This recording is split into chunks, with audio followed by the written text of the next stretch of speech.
Prepare me to be a sanctuary, pure and holy, tried and true, with thanksgiving. I'll be a living sanctuary.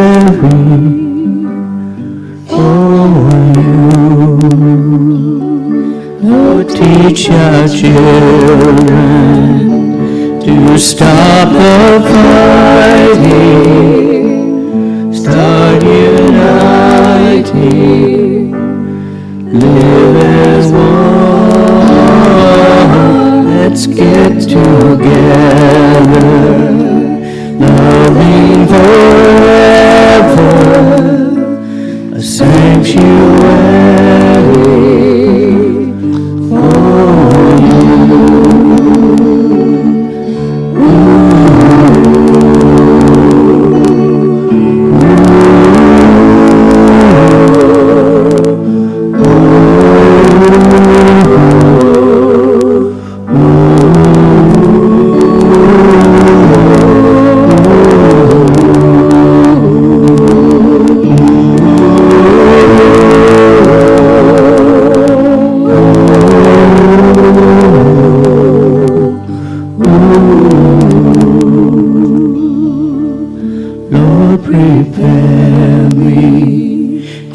Sanctuary, pure and holy, tried and true, with thanksgiving.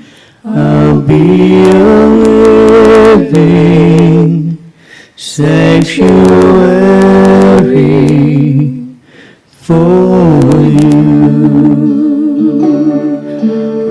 Prepare me to be a sanctuary, pure and holy, tried and true, with thanksgiving. I'll be a living sanctuary.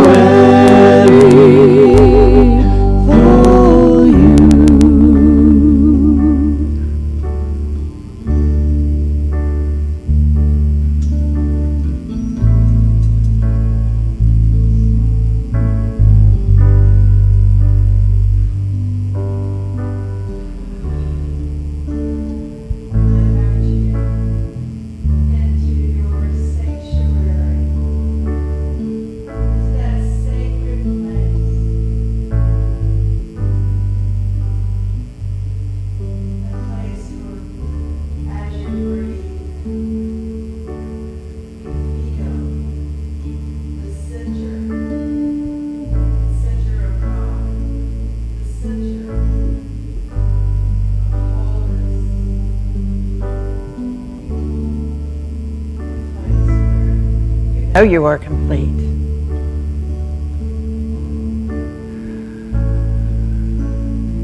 In this divine sanctuary, there is a peace that passes understanding. And in the sanctuary, you know what healing feels like, and you know that it is yours. Health is yours, wholeness, love, all yours. dipping into the sanctuary, into that holy place. You recognize that you are filled. That you are filled with joy.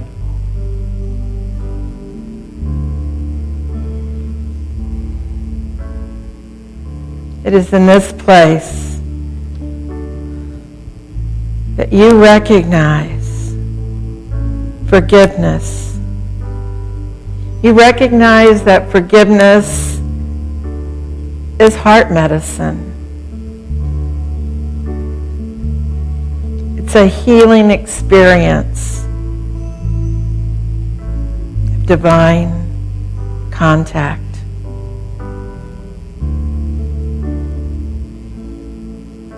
Forgiveness.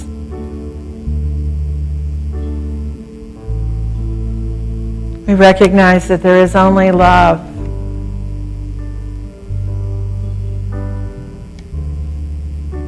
So we let that place where we try to block God go. We let it go. We release.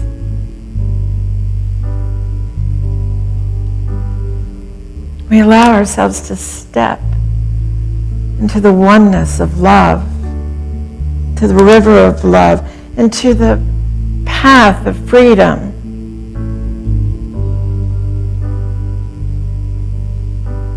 For there is healing here. And so as we go into the silence, into that sanctuary, I invite you to just hold the word forgiveness. Forgiveness.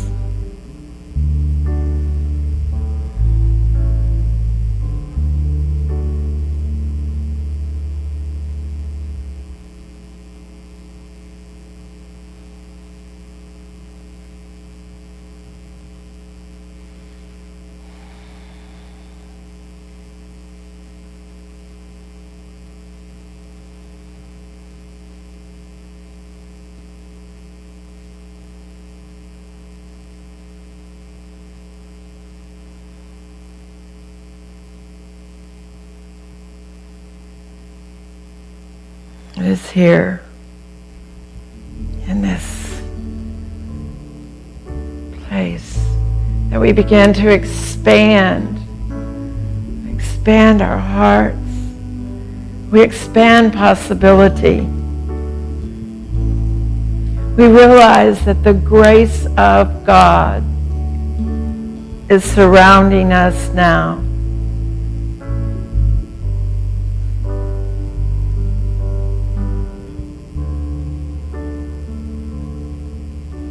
We bless all of those who are struggling,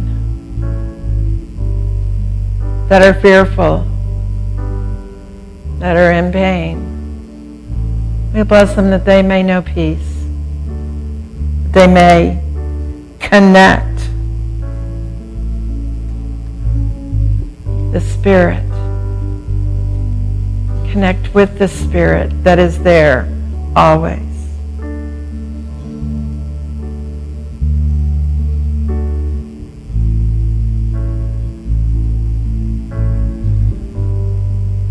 We know that this is a time that we can let go of our judgment of pain and sorrow, to know that God is.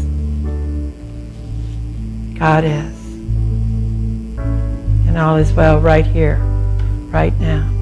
And we allow ourselves to return to this time and space with a sense of peace washing over us, a sense of fullness, a sense of knowing our truth.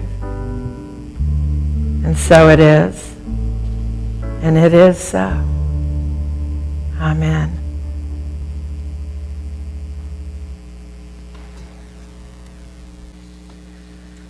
Let's take a deep breath. I don't know if we can sit still much longer, right? We might have to get up and dance, move around a little bit. Yeah. So Monday is Columbus Day. Are y'all aware of that? Probably not something that we think about a whole lot unless we have those jobs that give us that day off. And now they're talking about changing the name because we recognize that Columbus did not land in the United States. And so we're going to change that name. But while we're here today and while it's still going, I know, what other names are we going to change? I just wanted to talk a little bit about America because I think we have a really wonderful country, and I think it's important that we stop and acknowledge occasionally that with all the things that are going on and with all of our judgment of the things that are going on and the appearance of things going on, it's important for us to remember that we live in a great country.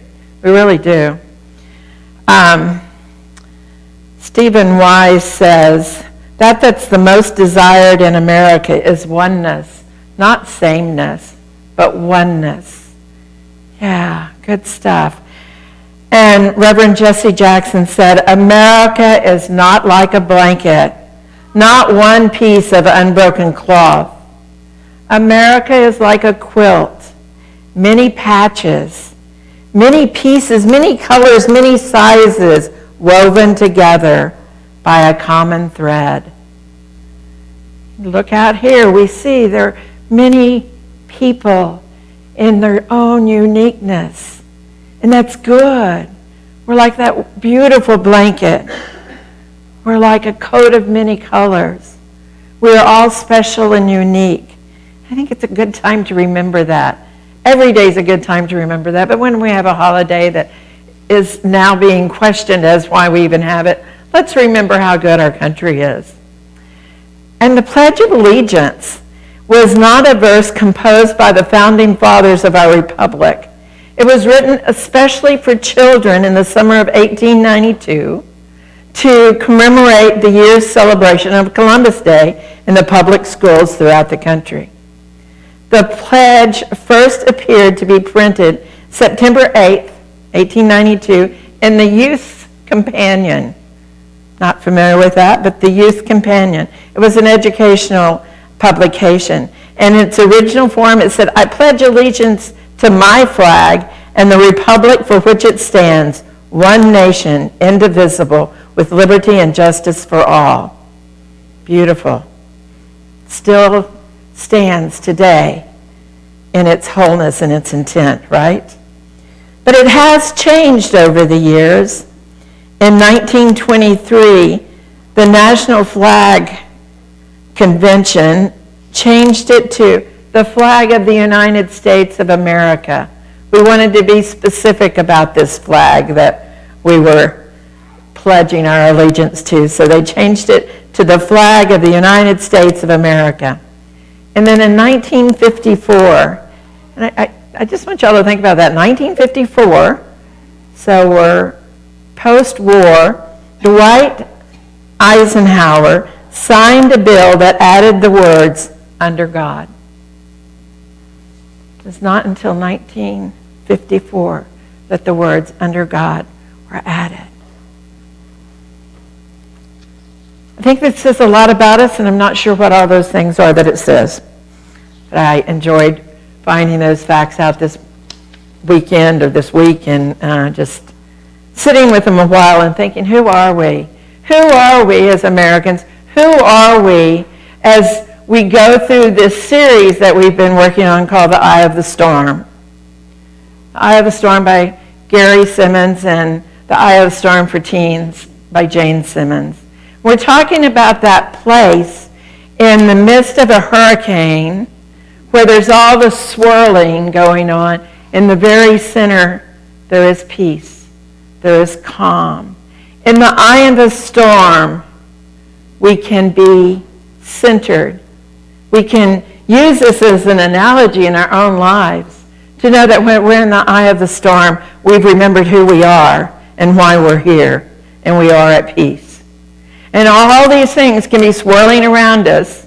Things can be flying, there can be debris, there can be doubt, there can be fear, it can all be moving, and yet we can be in the eye of the storm and remembering who we are, remembering why we're here, remembering that we can indeed embrace conflict and be at peace. So many of us don't like conflict, right? Oh gosh, no, nothing but conflict. But there is conflict in the world.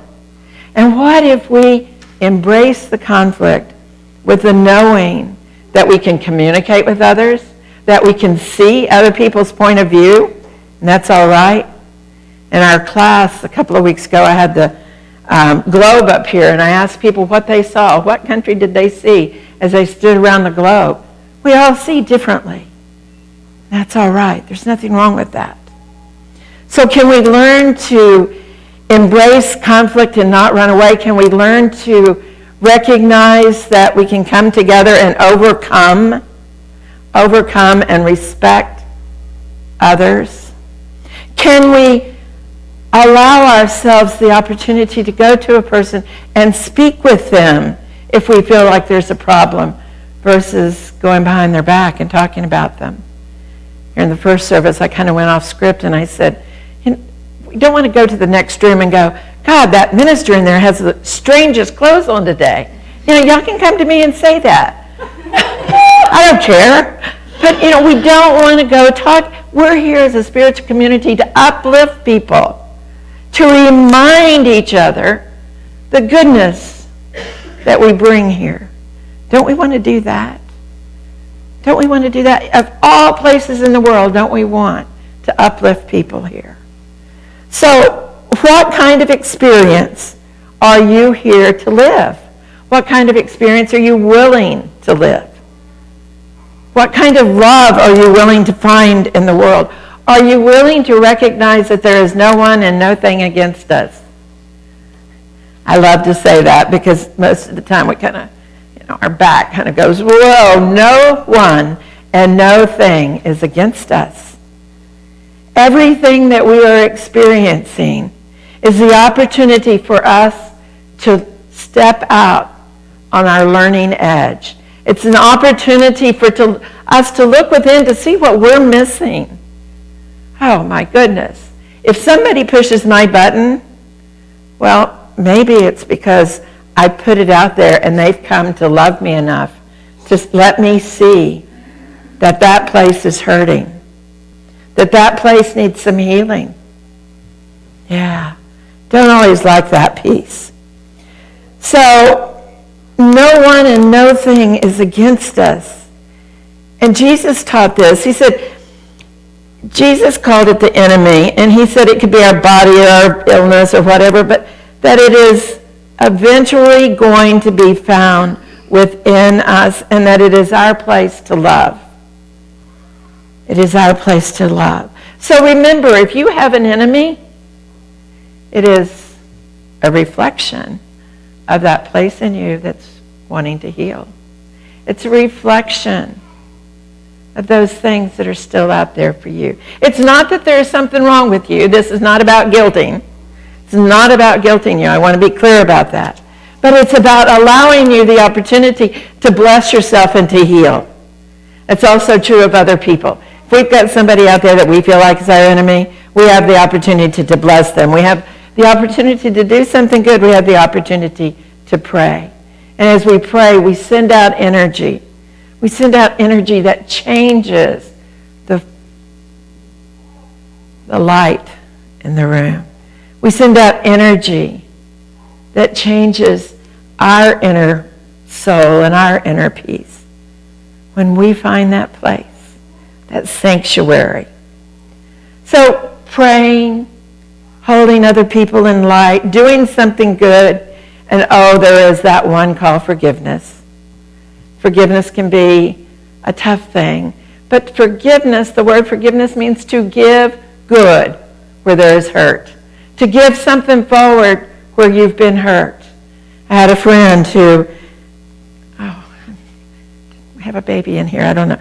I had a friend whose child died of SIDS, and she was heartbroken, and she was angry at God, and she did not know how to deal with it for some time. But she went through her grief process, and then you know what she did? She did something good.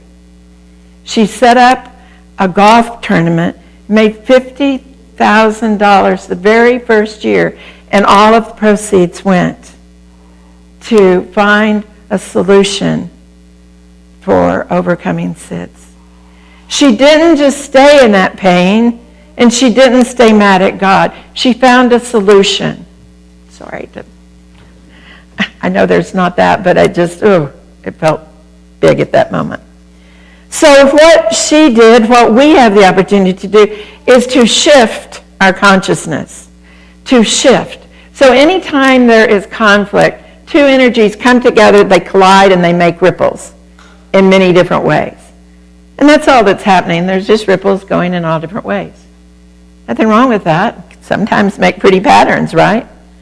And when we shift our consciousness to see things differently, we can suddenly become aware that we have the opportunity to do something good. It doesn't mean, I want to be clear about this, it does not mean to put yourself in harm's way. It does not mean to go out and love on somebody who has hurt you.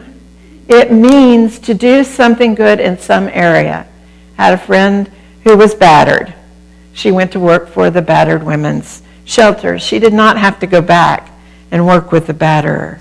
But she found some good. She found a way to lift the energy of that experience that she had. So wherever you're going in life, you have the opportunity to bring a greater alignment with truth.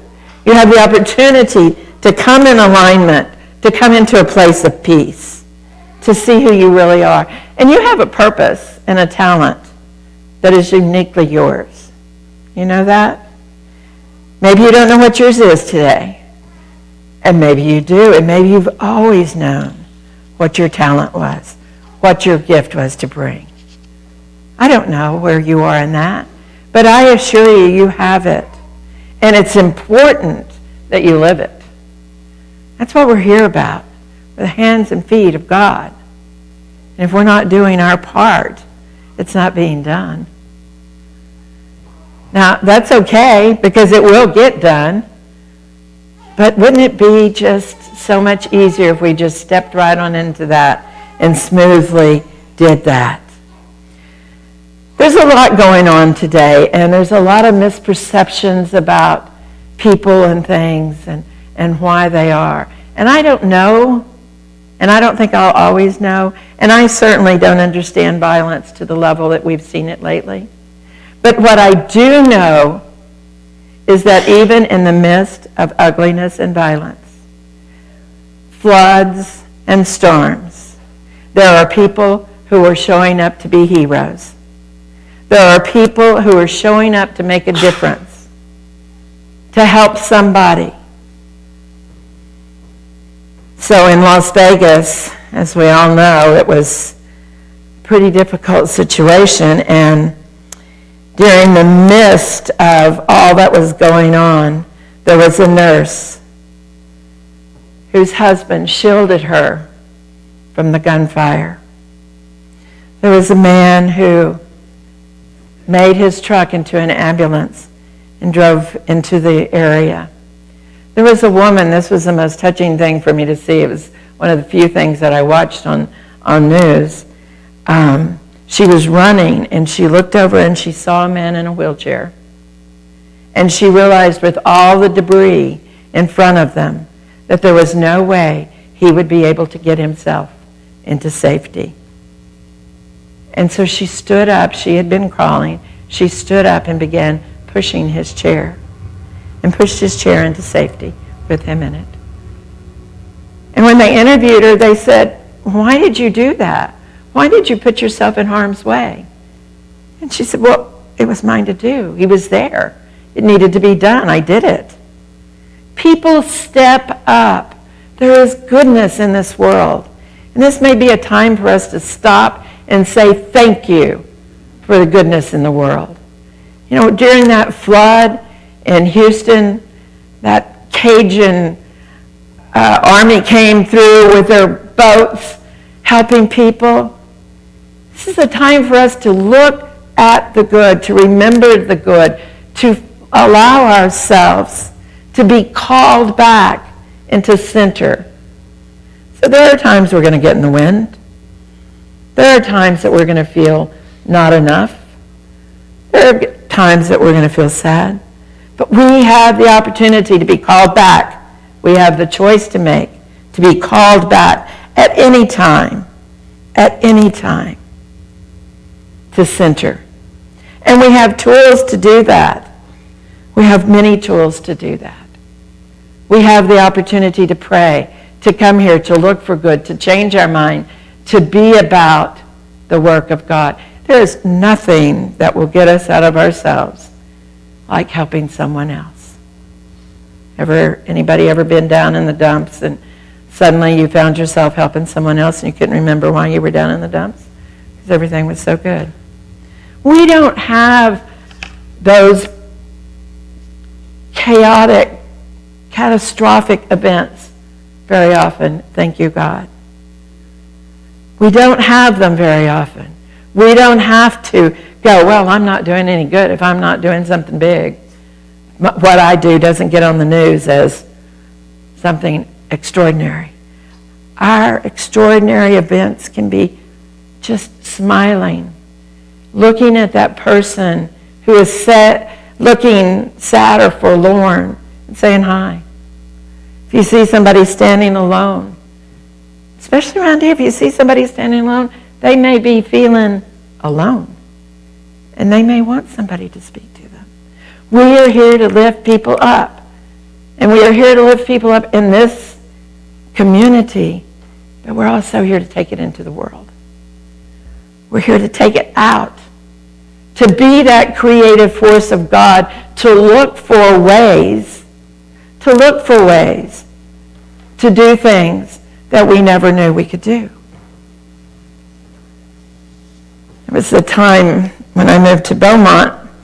After a presidential election, I walked into a store. This woman came up to me and she proceeded to tell me this joke that I thought was anything but funny. And I stood for a minute, not knowing what to say. I took a breath, I walked around the store, I came back to her and I said, "Ma'am, I want to tell you that I'm so grateful that I live in the United States and that I have the opportunity to shop wherever I wish to shop.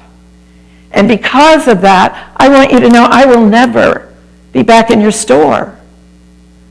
I will not shop here." She started, making all of her excuses. It doesn't matter. First of all, she didn't even know who I was. It was the first time I'd ever been in the store. She tells me this, not a joke, but what she wanted to be a joke. And I had to leave. Now, I didn't have to be violent. I didn't have to tear the place down. All I had to do was firmly speak my words and leave. Yes, you're right. Firmly speak my words and leave. We have to be creative in these situations because we don't want to become someone that abuses anyone else. We don't want to become a victim to people who are making comments like that, right? We want to give up victimhood and we want to be able to love. We don't want to victimize anyone else. So we have a purpose. It is the universe's intention to get through to us and to get us to be the presence of God. It is ours to be the presence of God. The entire universe supports us in being the Christ of God in the world. You might not feel worthy of it. Most of us don't feel worthy of walking the walk and talking the talk and teaching the teachings of Jesus. I certainly don't. Every week I go, oh my gosh, how can I speak to people to inspire them to know who they are? Who can do that? Well, all I can tell you is that we are all on the path. I'm on my path doing this. You're on your path doing your part. We are doing our parts. And part of that is to raise the consciousness, to look at people with love. I used to live in Austin, and I would go by Salvation Army, and I wouldn't look. I couldn't stand seeing the people who I thought were suffering in such horrible ways. I got sober, and I could look at those people, say hi, bless them, recognize that many people had many things going on, and it wasn't mine to judge where they were. It wasn't mine to judge. It was mine to judge when I had something that would have gotten me right out there. But once I recognized it, I said, the activity of the Spirit is moving through me to love and bless these people. Drama is not the answer. Any kind of drama is not the answer. The answer is love. The answer is kindness. The answer is compassion. You know, one of our powers is understanding, which is all about compassion. All about compassion. I don't know what went on in that shooter's life in Las Vegas, and there's not one thing about that I can condone, but I don't know. That's what I know, is that I don't know. I don't know if I would be in the same place. You don't know. With what we have, we know we wouldn't, right? But we don't know.